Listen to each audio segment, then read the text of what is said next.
Okay, animal science, welcome back. Let's start taking a look at different breeds. Now, most of this unit that we have started on is going to be specifically about different types of breeds of animals.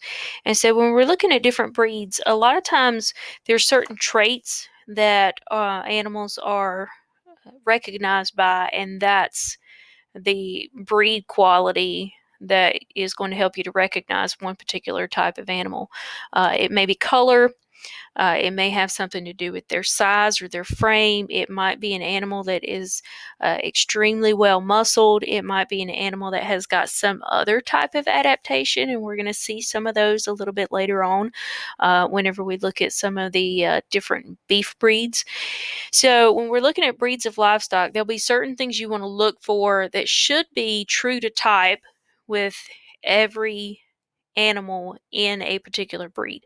And so we're going to start with the most popular breed of beef animal, and that is the Angus. And you see this is a nice Angus bull here, and right now, Angus is the most registered purebred type of animal. It is typically going to be black. There is such thing as a red Angus, and I know some people will say, "Well, there are red Angus." Yes, there are, but most of the time, when you're talking about a red Angus, you specifically say red Angus. Most of the time, when you just say Angus, you are specifically talking about the black one. Um, they're polled, and so what I mean by polled, and I'm gonna go back to this picture right here, is this animal has no horns, and it was born without horns. Well, actually, they're all born without horns, or that would be super painful.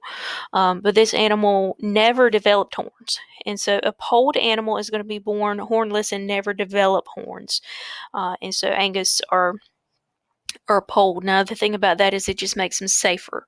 And so people who are working with a polled animal are less likely to get hurt by the horns because there aren't any there. Doesn't mean they can't hurt you, but it's just one less way they can kill you. These originated in Scotland, and I'm not even going to try to pretend to have a Scottish accent, but if you think about it, the name Angus sounds Scottish, and so it kind of makes sense that they would come from Scotland. Just sounds Scottish. So it is a European type of breed. Again, it's the most registered purebred. If you were to go to a cattle sale, you're going to get more money for a black animal, regardless of whether it's full blooded Angus or not, because of the possibility of having Angus in its genetics. These are high in carcass quality, meaning that is a great meat quality of animal. And you see Angus a lot. Like you see a whole bunch of Angus in the food world. And so we have lots of food world trends. And right now, the biggest trend in the cattle food world is going to be black Angus, and so you see that a whole lot in advertisement and people trying to get you to purchase certain types of meat.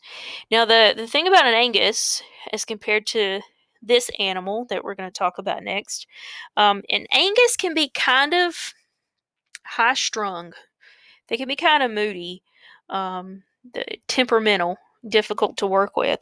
And so sometimes people will actually cross an Angus with this breed, which is a Hereford. And the original Hereford actually does have horns. So you can see this horned Hereford right here. We have developed a polled Hereford in the United States since then, but the original Hereford is an English breed of animal. It's red with a white face. And again, they have horns that develop whenever they're calves. But the good thing about the Hereford as compared to the Angus is it's a lot calmer. And a Hereford is going to have more of a gentle temperament. They're going to be easier to work with, and just not nearly as moody and temperamental. So a lot of times when people breed those two together, you'll end up with a black animal that has a white face, and you'll see those quite a bit in this area. We call those black baldies. Good thing about these Herefords is that they do a really good job of being able to convert the things that they eat as far as grass and hay into energy. So some animals are better than that at that than others. Another type of beef animal that you may see in our county is a Charolais. And if you think about the word Charolais, it sounds fancy and it sounds, French, and they are. So this is a French breed. They're going to be kind of a white color to naturally kind of a strawed color. These are horned, but again, we have done things like breeding up, which means we try to breed good qualities into babies that we're going to have. We want the parents to contribute good qualities and make the baby better than the parent was. And we want to continue to be able to do that. So that's called breeding up. And so we have actually created some animals that are polled. This is a large frame animal. And there are some Charolais that are raised in the upper end of the county. So you may have seen these before. Then, so everything we've looked at so far, you've got Scotland, England, and France. So you've got all these European breeds. But then you got this crazy looking thing. So this is not a European breed. So when we think about Europe, and we think about the way that the weather is in Europe, I kind of think about, temperate as far as the temperature is comfortable, it's cool, it's not super hot. There's usually rain. When I think about where this animal is from, I think about a much different type of climate. And the Brahma is actually an Indian breed. And so when I think about India, I think about the fact that India is hugely populated. They actually do worship cattle a lot of times in India, and it's hot. It's hot, and there's a lot of people. And so when it's hot and there's a lot of people, you kind of think about summertime here, and you think about the heat and the humidity and just the nastiness of the heat and the humidity of summertime.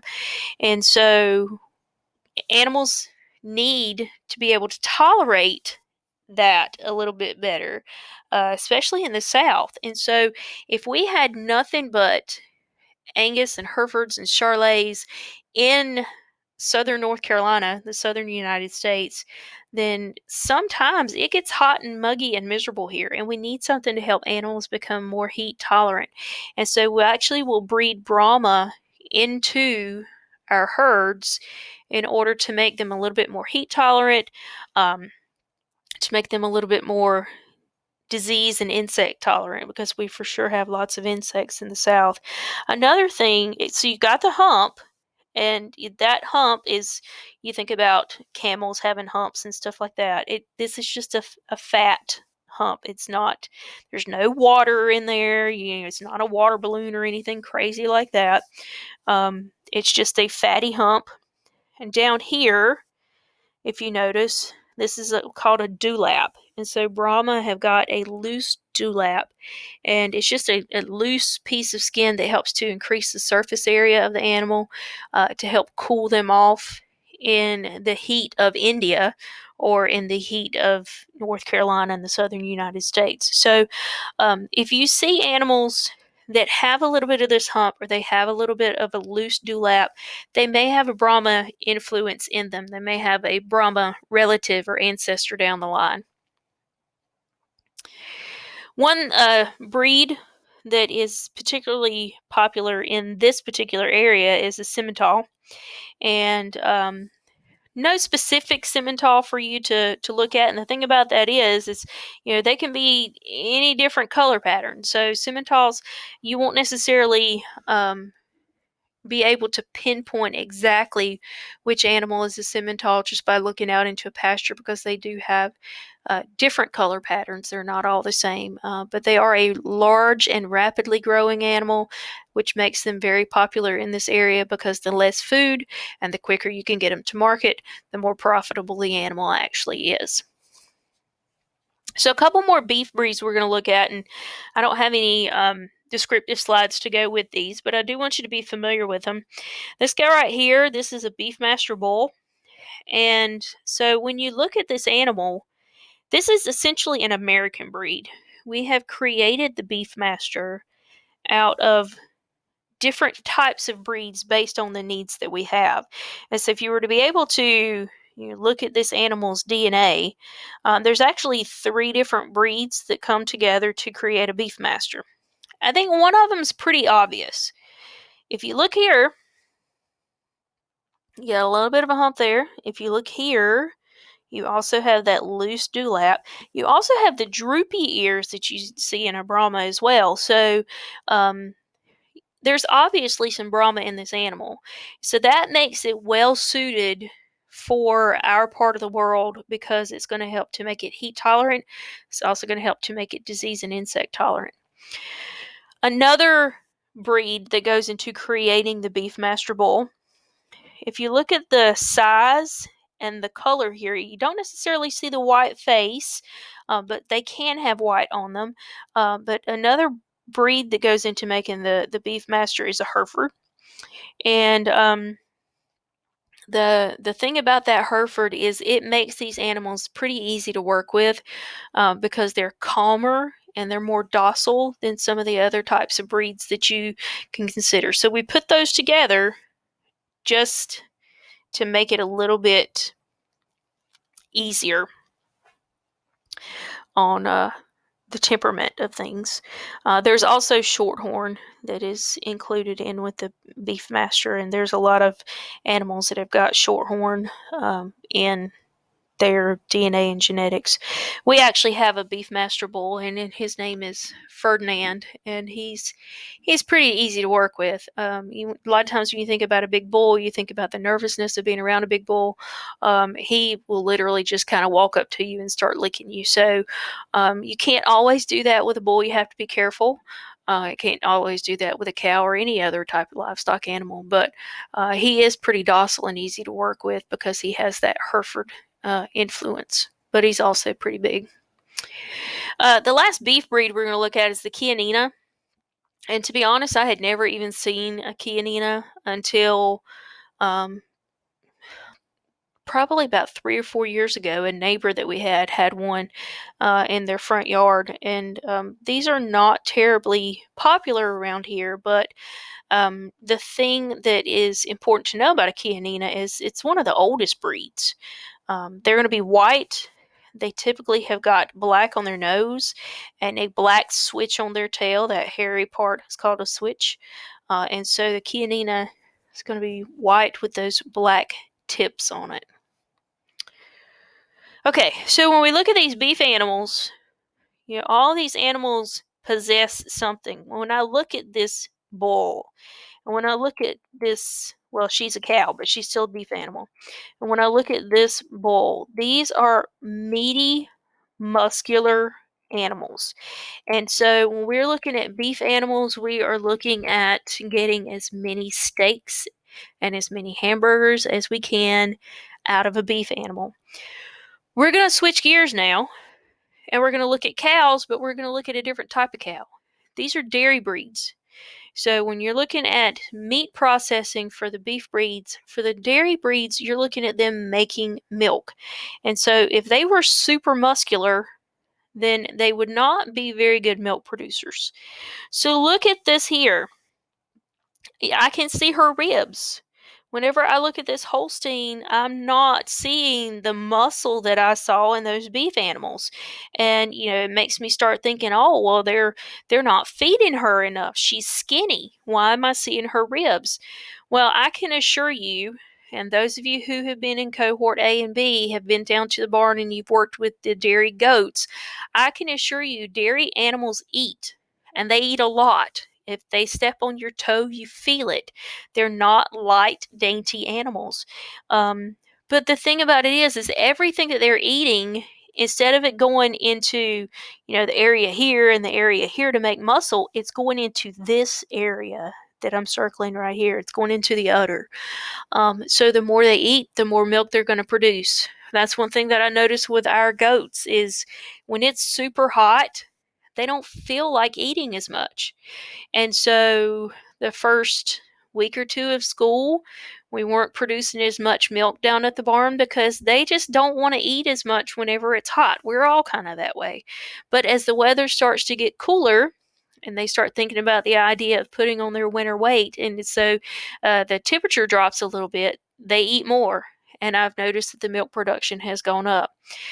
So that's why these dairy animals look different than the beef animals that we looked at earlier. This first one, your Chick-fil-A cow, she's a Holstein.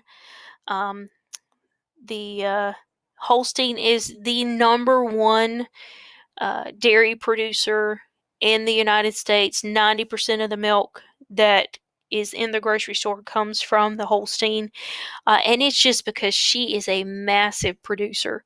If you've ever seen a Holstein up close, they are big bodied, large framed animals. And one animal can produce about 18,000 pounds of milk per cow in a year. And so if you think about a gallon of milk weighing about 8 pounds, you're looking at a little over 2,000 gallons of milk per animal per year. That is a tremendous amount of production. So that's why so many of the dairy animals in the United States are Holstein, just because they are mega producers of milk. This is probably my favorite. Um, just because I like the way they look. Whenever you think about the pretty cows with the brown eyes, you think about the Jerseys. They typically are going to have a black nose and they're going to have those pretty cow eyes. And they're normally, and you can't see it because she's in front of woods, but they normally have a black switch on their tail. The Jersey is going to be the one that produces the richest, creamiest milk. And so they are smaller framed animals. They're not going to produce as much, but they are going to produce milk that is higher in butter fat. So, all that good stuff like the butter and the ice cream and the cheese and things like that, that's what you're going to be getting from those Jersey animals. There are a few Jerseys in this area. And some of the most famous Jerseys actually are Biltmore Jerseys. And so if you know anything about the history of the Biltmore estate, they actually started out as a dairy, and the breed they chose because of its butter and its quality was the Jersey. And there are some Jerseys still around that are from those the lineage of those original Biltmore herds. One you might see in Cleveland County is the Guernsey. If you've ever been to Guernsey Girl Creamery, there is a producer in Cleveland County that produces Guernsey cattle. And her name is Ashley McMurray, and she has people over to her farm. They have a little store where they sell cheese and meats and things like that. So you might actually see Guernseys around if you've been to the Cleveland County Fair and you've seen the cows that are in the milking parlor as demonstration cows. Typically, those are hers, and they're going to be Guernseys. And the thing that's interesting about Guernseys is they have a high butter fat content as well. But for some reason, the way that their body synthesizes the beta carotene in their food actually gives the milk kind of a golden color.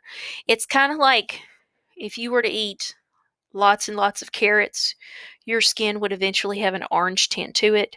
That's kind of the same thing that happens with their milk. Is the way that their body uses beta carotene, it actually creates kind of a golden color to their milk. So a lot of times people will call them golden Guernseys. A couple more breeds that we see in North Carolina. You've got the Ayrshire, and this one is going to be a cherry red and white breed, and large breed as compared to the Jersey and things like that. This is a Scottish breed, but they are red and white, so they are producers in North Carolina. And then the last of the most popular producers in North Carolina is the brown Swiss. I think she's a pretty color too. Um, this this one, the way I remember the brown Swiss, and she looks like she's got a wad of hay in her mouth. I can't tell if that's a wad of hay or if that's something behind her. But the way that I remember the brown Swiss and which one she is there are some people that think that this is the chocolate milk cow. And I can assure you that there is no cow that produces chocolate milk. If there was, I would have found it by now because chocolate milk is my favorite. I can assure you that in order to get chocolate milk, you have to actually mix the chocolate into the milk, or, buy it already mixed at the grocery store. So there is no chocolate milk cow, but some people think this is the chocolate milk cow. But the way that I remember that she's the brown Swiss is she's kind of the color of hot cocoa. And so I think about hot cocoa, and I think about Swiss Miss as being the brand of hot cocoa, and so that's how I remember the brown Swiss. Obviously, she's native to Switzerland. She's kind of a grayish color, um, and so I remember that brown Swiss, Swiss Miss, hot cocoa, chocolate milk cow. Even though she doesn't produce chocolate milk. So that is it as far as your cow breeds that you're going to have to learn. You will have a quiz on different cattle breeds. Just make sure that as you are looking at the pictures on the quiz, that you are looking to see whether they are muscular beef animals or whether they are dairy animals with large udders. That's going to make a big difference as far as your identification. Next time we will be looking at pig breeds, and so stay tuned for that.